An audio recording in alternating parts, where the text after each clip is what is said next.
Welcome to my channel. My name is Dennis. In this video I'll be working out the total cost of ownership of the cheapest EV money can buy down here in Australia. That's the MG ZS EV versus the petrol version, the MG ZS.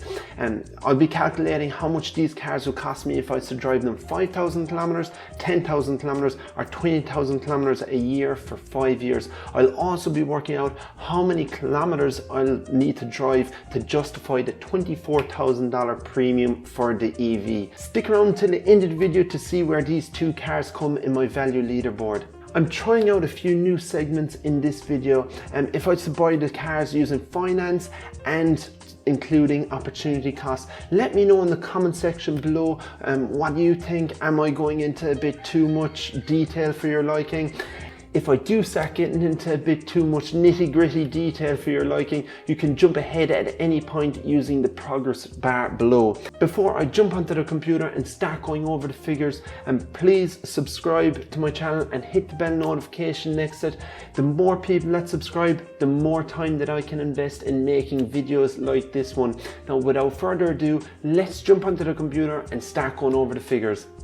For those of you who are new to my channel, I'll quickly run through my spreadsheet. So step 1, we've got car depreciation, running costs and finance. Step 2, we've got fixed costs. And step 3, we've got dimensions, weight and performance. So starting off at step 1, up here we've got the petrol cost. The MG ZS is doing 7.1 litres per 100 kilometers and the cost per litre is $2.06 a litre. Now bear in mind that this is 95 octane fuels. Moving on to the electric cost, the MG is doing 153 watt hours per kilometer. I'm being charged just under 20 cents a kilowatt hour, and I'm saying the charging efficiency is 90%. Now both cars come with a 7-year manufacturer warranty, which is really good for an electric car. And the car purchase price, the electric car is $24,074 more expensive than the MG ZS. Or the car sale price, what I normally do here is jump on the car sales to see what a 5-year-old MG is currently selling for with similar specs and kilometers. But unfortunately the MG ZS hasn't been around for 5 years, but it has been around for 4 years. Currently they're really holding their value. They are currently selling for just under $19,000, meaning they've only depreciated by 15% from new. This could be a number of factors. Obviously the used car sale market is still very strong here in Australia, but also MG are standing over their cars with a 7-year warranty. Even if you are selling it after 4 years, it still has a 3-year manufacturer warranty. This really helps when you're selling a car. For this stake, we're saying 5 years from now, the market could be completely different. So we're going to depreciate both of these cars by 30%. I think that's pretty realistic. Bear in mind, you still have 2-year manufacturer warranty left when it comes to selling it. I'm getting an average cost per service over 7 services. That works out at being $345 every 20,000 kilometers or 12 months, whichever occurs first for the EV. And it is $283.57 every 10,000 kilometers or 12 months, whichever occurs first for the standard petrol one. And tires, they're the exact same cost for the tires. I'm saying that we're going through tires a little bit quicker for the MG because it weighs extra and it has more torque. Moving on to the braking components, I'll explain these in a bit more detail. MG's labour costs are $187 per hour. Here's the braking components. I'm allowing 1 hour to replace the pads, 2 hours to replace the discs. This is my total labour cost, and this is the components and labour combined. So you see here that the electric car is slightly more expensive than the petrol car, but there is a but.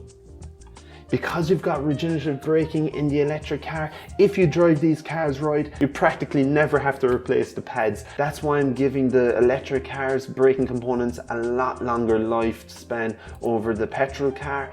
Yes, even though you're driving an electric car, it still requires a 12-volt battery. So that comes in at $419, and I'm replacing that after 5 years.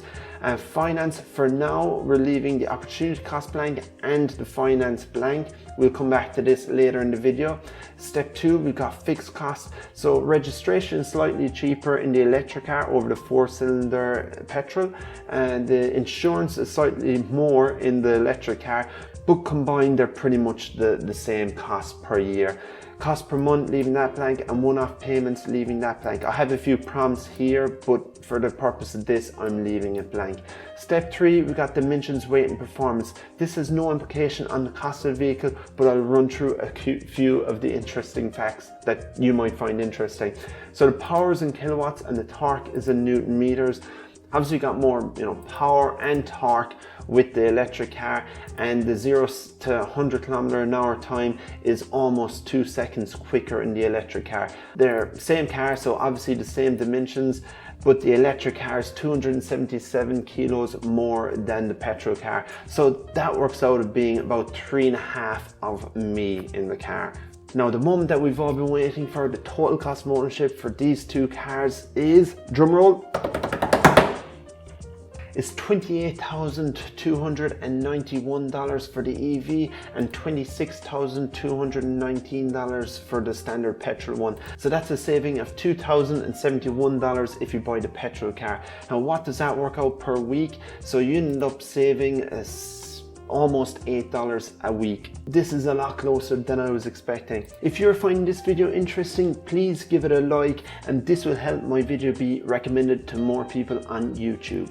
Now, down here we've got a summary of all the costs. We're saving $5,630 on energy to propel the car along. Now let's work out how much these cars would cost if I was to drive them 5,000 kilometers.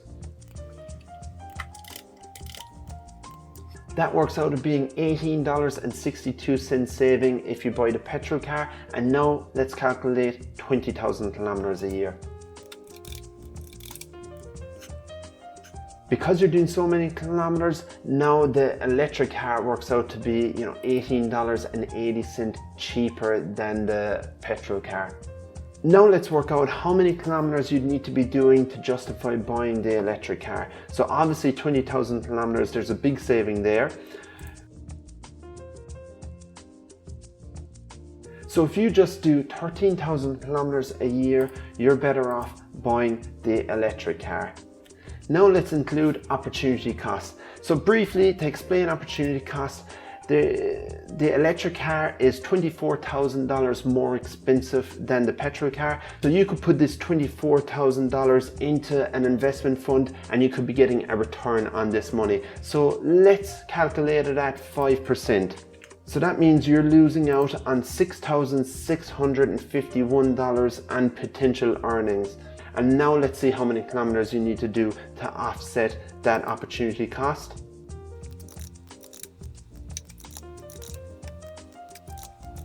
Now you need to be doing 23,000 kilometers a year to offset the opportunity cost. Now let's say that we want to buy the cars using finance.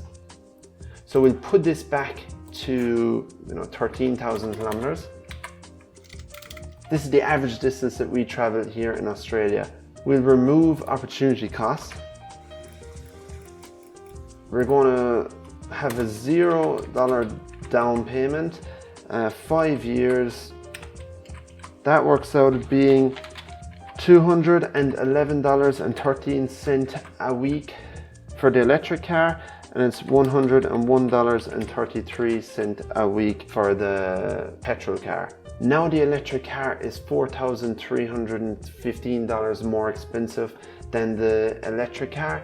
We're paying almost $4,500 more on interest if we buy the electric car. So that works out at being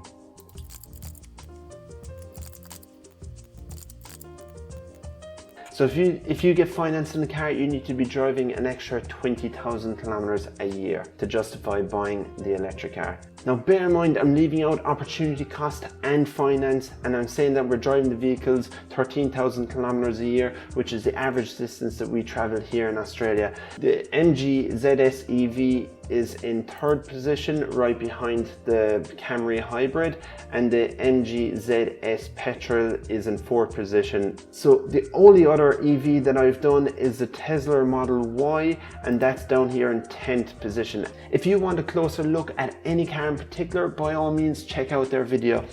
If you like this video and want to see more content like this, please subscribe. Also, once I reach 1,000 subscribers, I'll make this spreadsheet available for download so you can put in your own unique details. If you'd like to see another video like this, click here. Thanks for watching. Hope to see you all again soon. Bye for now.